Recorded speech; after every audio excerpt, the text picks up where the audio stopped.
Bon, là, on est lundi, et qui dit lundi dit la femme de la semaine. Alors là, je suis dans les couleurs de mon internat. Il y a de l'écoute dingue, mais je pense que vous n'entendez pas. En tout cas, aujourd'hui, je demandais à une invitée spéciale de parler parce que, oui, moi, je suis désolée. Moi, je suis l'autre principale, princesse fait. Mais j'ai demandé à une invitée de parler de sa rencontre avec Chris, enfin, rencontre, de comment ça s'est passé pour elle et Chris, comment elle est venue à lui et comment il l'a trouvé. Et je trouve que c'est super intéressant la façon et la forme sur laquelle elle l'a raconté. Et je pense que c'est quelque chose qui pourrait t'intéresser aussi. En tout cas, bonne écoute. Et j'espère que tu passeras une bonne journée. Tu es béni, tu es une bénédiction. Me concernant, je pense pas pouvoir parler vraiment de rencontre avec Dieu. Pourquoi ? Parce que dans le terme de rencontre, il y a une part de hasard. Si tu cherches la définition littérale du terme rencontre, tu vas souvent retrouver cette part de hasard. Le fait d'être mis en contact par hasard avec quelqu'un.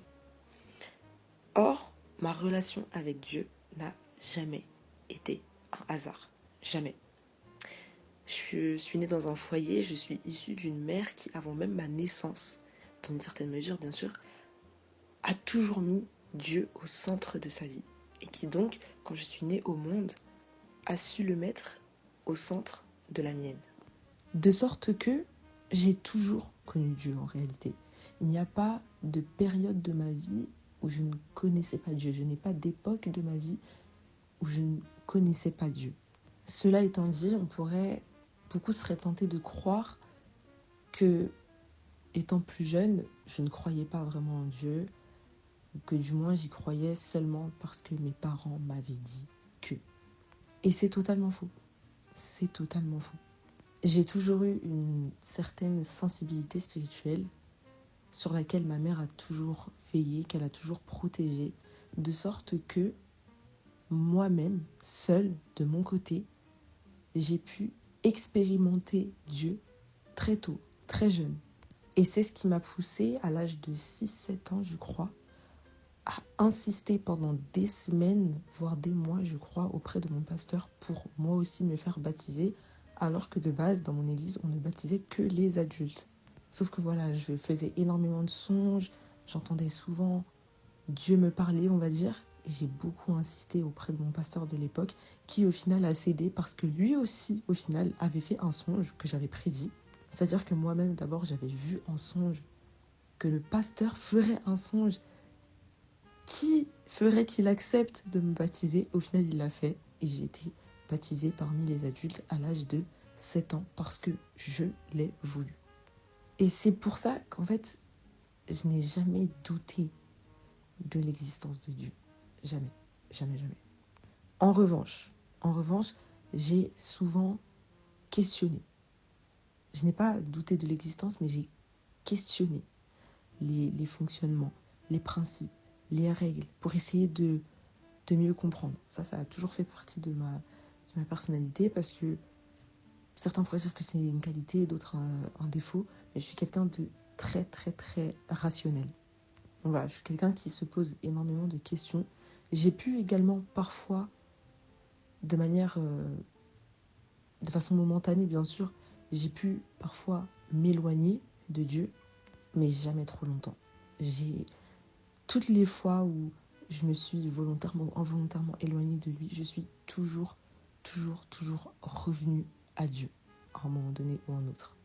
Tout simplement parce que j'ai conscience, je sais, on m'a dit, on m'a enseigné et j'ai expérimenté que Dieu était la source de tout, et qu'en tant qu'être spirituel, tout simplement en tant qu'esprit, je ne peux pas vivre en étant éloigné de la source de ma vie. Je ne peux pas. Aujourd'hui, ceux qui me connaissent, ceux qui me suivent un peu sur les réseaux sociaux, savent que voilà, je suis quelqu'un qui réfléchit beaucoup, qui raisonne énormément euh, quant aux réalités spirituelles.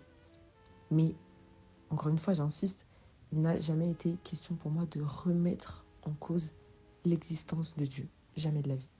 Ce que je cherche, moi, mon raisonnement, mes recherches, oui, encore une fois, ce que je cherche, moi, c'est à comprendre qui est Dieu, comment fonctionne Dieu. Non pas que Dieu soit quelque chose qu'on puisse comprendre avec le cerveau humain, qu'on puisse rationaliser comme des règles mathématiques.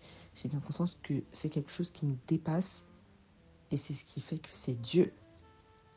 Mais quelles sont réellement en fait les réalités spirituelles? C'est ça en fait moi que je cherche à comprendre. C'est pour ça que je fais énormément de recherches sur plein de choses, sur différentes croyances, etc. C'est vraiment pour mieux comprendre les réalités spirituelles qu'on m'a enseignées depuis toute petite ou que j'ai pu expérimenter depuis toute petite, parfois sans même comprendre. Donc en soi, est-ce que je peux parler d'une rencontre avec Dieu? Non.